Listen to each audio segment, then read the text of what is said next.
It's a new year, a new you, right? You head to the gym, you get some resolutions, and you have this fitness agenda that you want to plan out, and you want to knock it out quick. Well, it doesn't always work out that way, does it? Can't tell you how many times I've been to the gym, and within a couple weeks of the beginning of the new year, it's just slammed. There's people everywhere. Then 2 weeks after that, gone. It's like New Year's never happened. People don't live up to their resolutions. You know? Why not? And what are some fitness myths that can be busted to give you a better idea of what to expect in the gym and how to see results faster?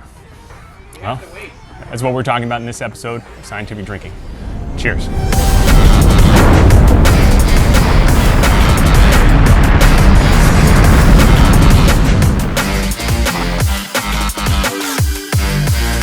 So although I'm pretty athletic myself, I'm certainly not a personal trainer or a professional in the athletic industry at all. So for that, I'm going to import talent from the exotic land of Iowa. One of my friends and one of the best guys I know, Tyler Guzzo. What is going on, everybody? Question real quick. Do you like staring at the camera or staring at you more?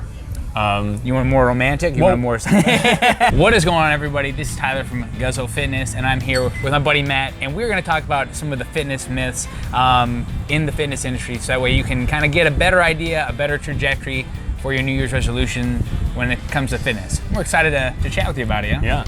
You work in the fitness industry. You're pretty much have a pandemic-proof plan for your business, don't you? That's correct. That's correct. So basically, everything we do is 2020-proof. We do virtual training, virtual yoga. We do programs. We focus a lot on nutrition, which is, the biggest part, in my opinion. It's all stuff you can do from your living room, really anywhere you're at, as long as you have a shelter, internet service. You need those things. I think, like I said in the intro, resolutions don't always work out, hardly ever work out, right? It's really hard to maintain a resolution, especially as it pertains to fitness. Why do you think it is that people don't stick to them? I personally think there's a lot of different reasons. That's a big question. People don't have a plan. There's no expectation. I guess the expectation is too high, more or less. People expect to lose a vast amount of weight, within like last hour or by breakfast time, right? And that's not necessarily how it's gonna go. Not having a program and not really having realistic expectations is one of the biggest downfalls that I've seen with people year after year after year. That leads perfectly into our first myth, right? That losing weight is the most important thing. That really doesn't capture the whole picture. I mean, when you lose weight, you set unrealistic expectations, like you pointed out, right, that you want to lose 50 pounds in the next couple of months. It's just not going to happen. I mean, unless you die. Realistic expectation about 1% body fat percentage for every week that goes by. And if you're really ambitious, you can boost that up. And if you're more reasonable, if you take your time, then it's going to be less, about half a percentage per week that goes by. And that's something that we had talked about before too, is that a lot of people, they go from thing to thing to thing rather than staying consistent because their friend or their family or Sally at work, whoever lost 30 pounds, like I said, at lunchtime, and they're like, oh, I want to try that, I want to try this. The little wins over time are going to build up to reach your goal, and that's more consistent. And it's more healthy to lose the 1% of your body weight each week. And that's another thing you mentioned, the difference between BMI and body fat percent. BMI, I don't like using that number as an indication of whether you're overweight or you're in shape. It can help, it can give you a good idea, but it doesn't take into account your lean body mass. That's basically your muscle. That's how much muscle you have on your body. And if you take someone who's very short, like I'm not saying I'm very tall. If you have a lot of muscle, it's going to tell you, okay, your weight's higher, so your height is not quite where it should be for that weight, so you must be overweight, you must be obese. Another thing to tag on to here is body composition. So losing a number on the scale won't always do you justice. Sometimes you could be getting in much better shape, but not seeing that number on the scale move very much because you're putting on muscle at the same rate you're burning fat, or maybe you're shifting more muscle and less fat. So it doesn't always correlate to an absolute number. It's not just the scale that matters, it's that body fat percentage. Right, exactly. The average woman in the United States, the average adult woman has 41% body fat percentage. Right. Now compare that to the healthy number of 25% we're doing it. Everyone knows that there's an obesity pandemic in the United States, or epidemic, I should say. Yeah, there's not quite a pandemic yet. Right. Obesity epidemic in the United States, and so that figure kind of shows where that's at. For men, it's not as a dramatic story, but men are supposed to be at about 20%, and the actual average of adult men in the United States is 28%. So there's quite a bit of discrepancy there. We can do better. We can get a little bit better as we're sitting here at the brewery. Yeah, that's right.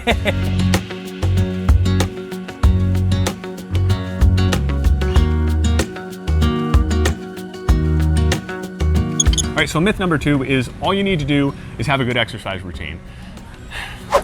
False. What's going to be a vast majority of your results over time and now are going to be looking at nutrition, looking at the principles of fat loss when it comes to nutrition, okay? Essentially, you're gonna need to be at a calorie deficit. You can change up the macros, you can change up, the timing, you can change up the cleanliness of the food, all that stuff. The hierarchy of it is going to be the calories, and being on a calorie deficit is going to be what gets you those fat loss results. A lot of people say, oh, it's just about the routine, it's just about whatever kind of, I got this awesome exercise routine, I'm going to CrossFit, I'm doing this and doing that, whatever.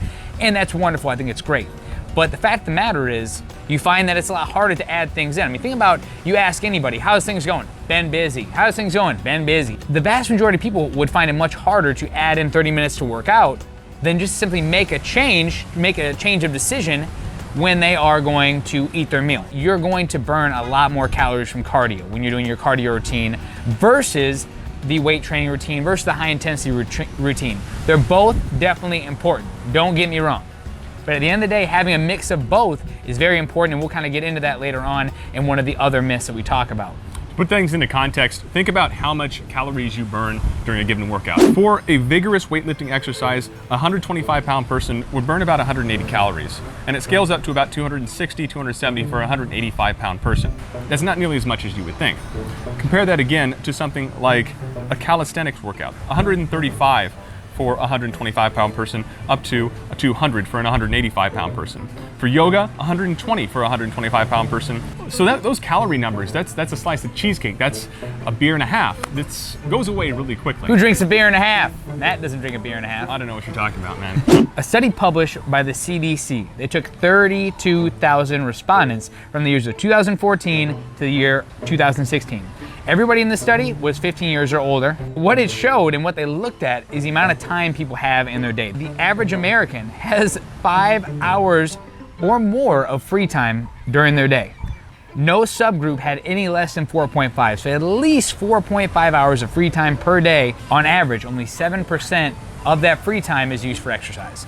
This study at least shows we do have a lot more time than we give ourselves credit for. And we're all liars. And we're all liars. We all We're tell all ourselves I don't dirty have time liars, for it. right? We got plenty of time. Now, this all ties back to your RMR, resting metabolic rate. Like I said, that's about 1,600 to 2,400 calories per day for you just doing nothing. But there is a very strong correlation between your RMR and your fat-free body mass, your body mass without the fat.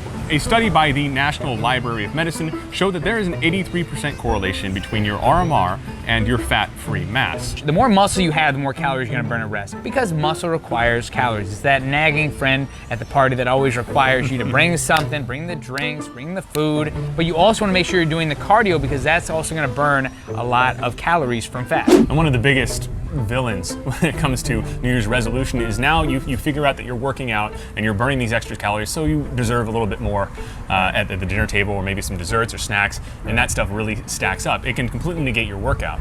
I'm gonna eat anyways. Why not just make a better decision? Talk about the elephant in the room. I'm sipping on a beer here.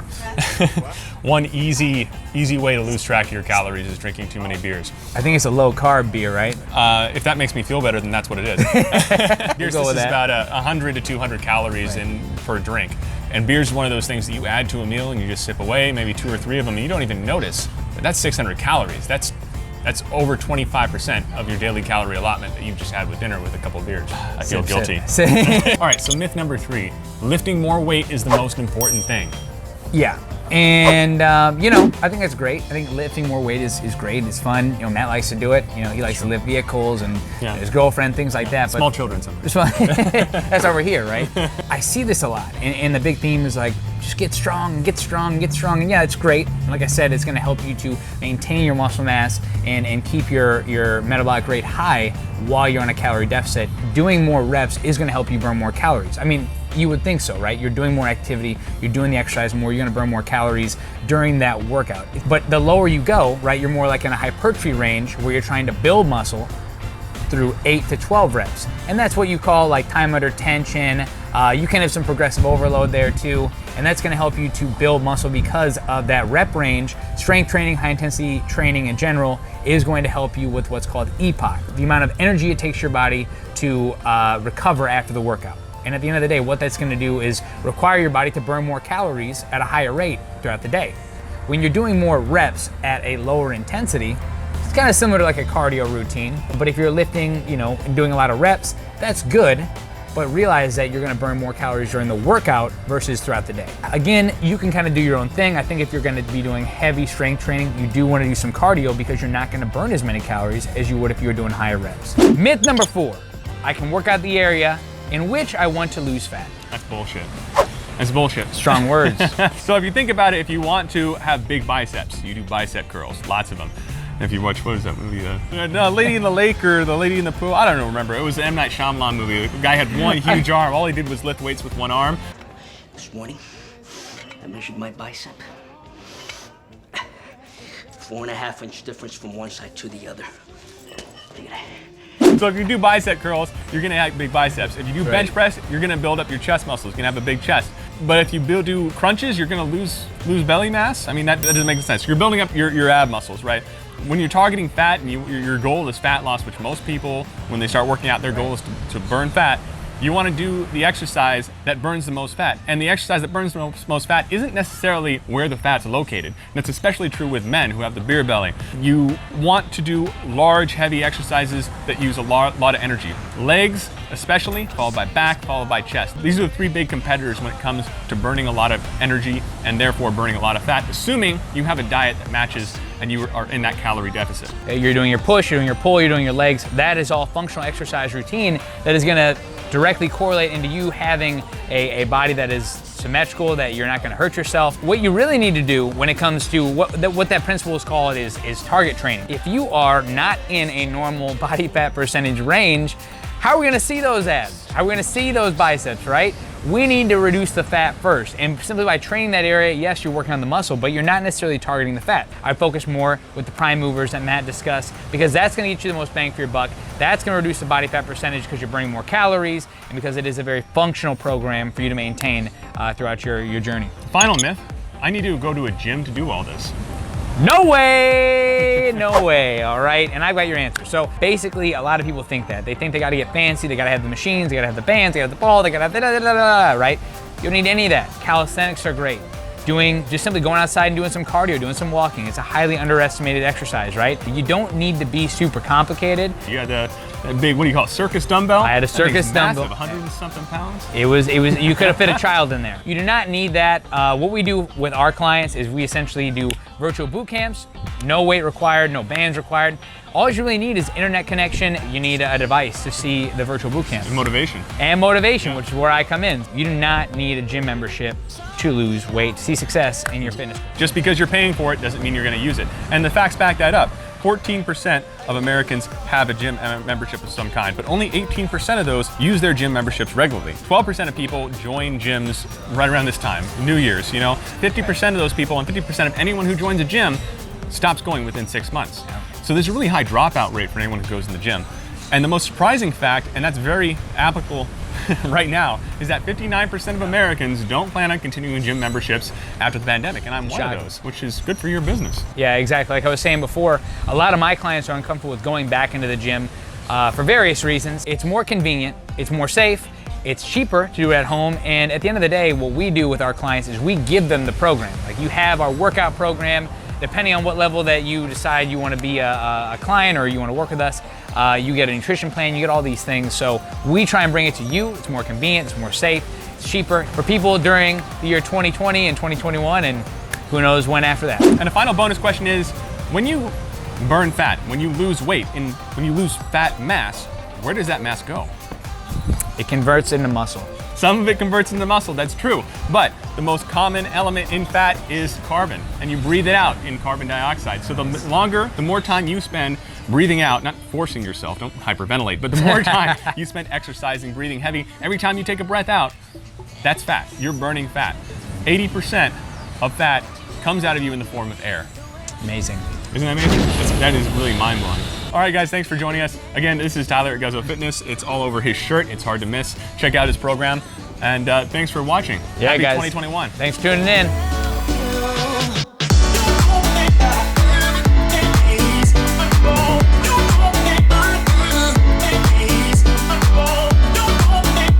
Hey man, it's been a lot of fun. I appreciate you for having me on, and this has been great. So yeah, guys, good luck with your fitness goals this year, and make 2021 a good year. So yeah, cheers. Now you get to watch me finish the spear.